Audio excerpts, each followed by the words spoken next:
Hi guys, Chef Kevin Belton. Good morning to you. Today, we're gonna talk about, because this is the national day it's celebrated. It's Louisiana's favorite nut is being celebrated today. That's right, me. Okay, Monica says I can't say that. It's the pecan. Guys, you know in Louisiana, we grow pecans. Matter of fact, just outside of Baton Rouge, False River, big area where they grow pecans. And you know, we use our pecans in pies and pralines and goes in a lot of things. But today, I'm gonna show you how to do a pecan pound cake. So it's celebrating the pecan in a little different way. Now, you notice pecans, they come in so many varieties. Some of them are large, some of them are small. Find the one that you like, find the one that you can pick, find the ones that friends give you. Use whatever one that you have. Now, these are fairly small, as you can see. They're fairly small, but I'm still going to break them up a little bit.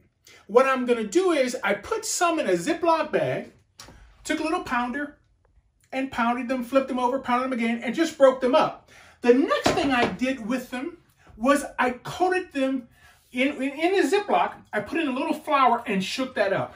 So I coated the pecans with a little flour. Now, you may ask, why did I put flour on the pecans? If you ever notice when you're making a blueberry pie or a blueberry cake, especially a blueberries in a cake, you want to toss those in flour, because if you don't, the blueberries will all sink to the bottom. Same thing with the pecans, they'll all sink to the bottom.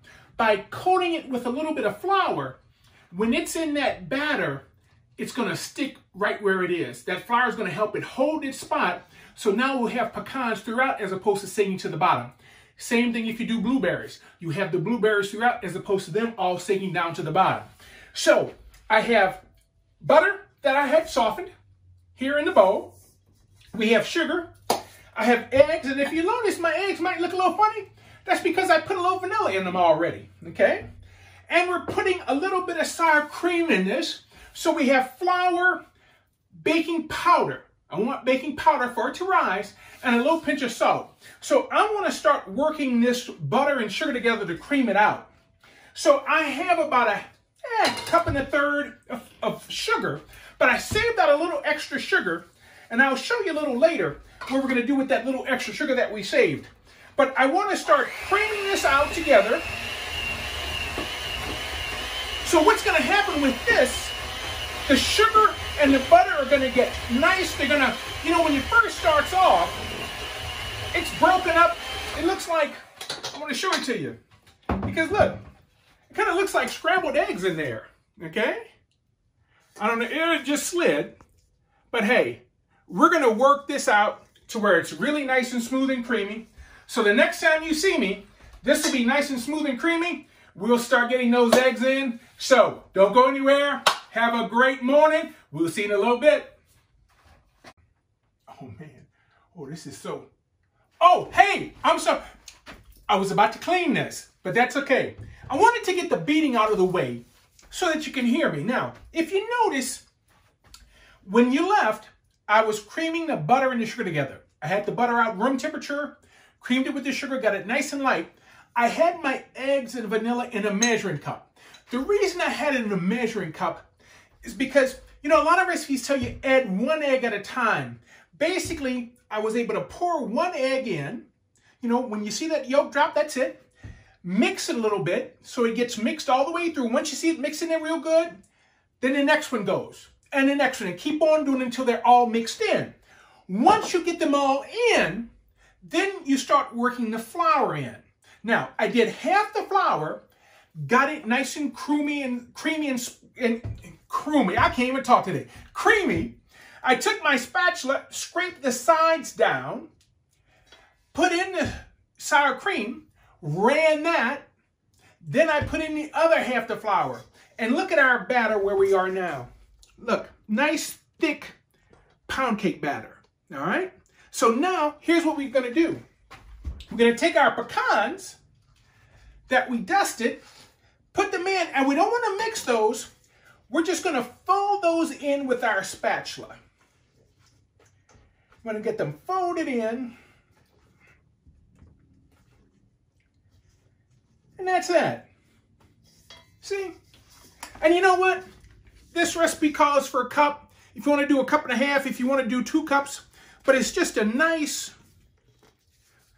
just a fold. That's all we do. That's what folding is.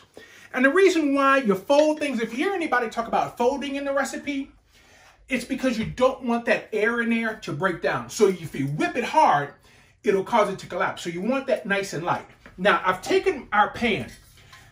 Normally, this is done in like an angel food cake pan, but the only thing I had was a Bundt pan. And what I've done, I buttered it with, I took my fingers, rubbed butter all around it, put in a couple tablespoons of flour, and I dusted it all around so it won't stick. Now, normally, if I had an angel food cake pan, I'd put our batter in, I'd sprinkle some pecans on the top, then dust it with sugar. But here, because I'm using a Bundt pan, you know, we turn it over, I'm going to put some pecans in the bottom of the pan. Now, you know, when we turn this over, the pecans are going to be on the top. Now, I'm going to take that sugar. Remember I told you I saved some sugar? So as this bakes and heats up, it's going to caramelize these pecans a little bit. Give them a little crunchiness. They'll have that little extra sweetness right on the top. And now all we have to start doing is getting our batter in, okay? So I'll get the batter in, and y'all go do something. Get you another cup of coffee. Get your glass of orange juice. Do something. We'll be back while I get this batter in. We'll see you in a minute. Oh, this is going to be really good. So, in celebrating today with pecans, let me give you a recap of what I did. In my bowl, I started off with butter. That was room temperature. I added about 1.3 cups of sugar to it, creamed it out really good. I put 5 eggs in a measuring cup. So once I got that butter nice and smooth and creamy, I put in 1 egg at a time and just hit it with the mixer, kept going. Then I put half my flour in, worked that really good. And what you're gonna have to do is, remember gang, take a spatula, and when it says scrape down the sides, that's so as it mixes, everything gets mixed in, okay? So I stopped, scraped down the sides, got in the sour cream, smoothed that in, then put in the rest of the flour, and then I just had that, scraped it down one last time, folded in the pecans, and as you see, we're ready to go. Now, if I were doing this in the angel cake pan, I could smooth this part out, sprinkle those pecans on the top with a little sugar, and we'd be good to go. But because the only thing I had was a Bundt pan, I put my pecans in the bottom, sprinkled the sugar on them, then put the batter on top and smoothed it out. And remember, I buttered the pan, then dusted it with a little flour so it won't stick. Now, of course, I have one going in the oven. Let's check to see how that one's coming along. I think it's probably ready. All right, come here, baby. Oh, yeah. Matter of fact, while you come there, you can go on in. You know, I preheated the oven 325 degrees. So we cooked it at 325. Take a toothpick or a knife, basically shove it right on down in, and look, it comes out clean. If you stick it and it comes out with a little batter on it, that means it's not quite cooked to the center yet, okay? So remember, here I use the Bundt pan. This is gonna have to sit about 10 minutes. Then I'll turn it over, and hopefully those pecans and sugar on the top, ooh, will be nice. Oh, it's gonna be rich and kind of crunchy and sugary on the top. But if you have that angel food pan, just put the pecan right on the top with the sugar, sprinkle that in. This is a great dish. Now, I'll tell you something that I think you should do, okay? We all need a little happiness during this time. Let that cool, turn it over, put it on a big platter, get some ice cream. Put about 4 or 5 scoops of ice cream right down in the middle where that hole is, and then gather the family at the table and sit there. Don't even break out plates and forks. Just get spoons and have a family dig in. If you can sit at the table and put a puzzle together, play Scrabble together, why can't the family eat cake and ice cream together? So I hope this recipe helps. I hope this is a way for you to do pecans instead of in a pie or pralines. And I tell you what, gang, I can't wait to turn this over. So keep me in mind, because in a few minutes I'm going to turn this over and see how it came out. So for WWO, I'm Chef Kevin Belton, and we want to thank our doctors and nurses. Hey gang, be safe. We will see you soon.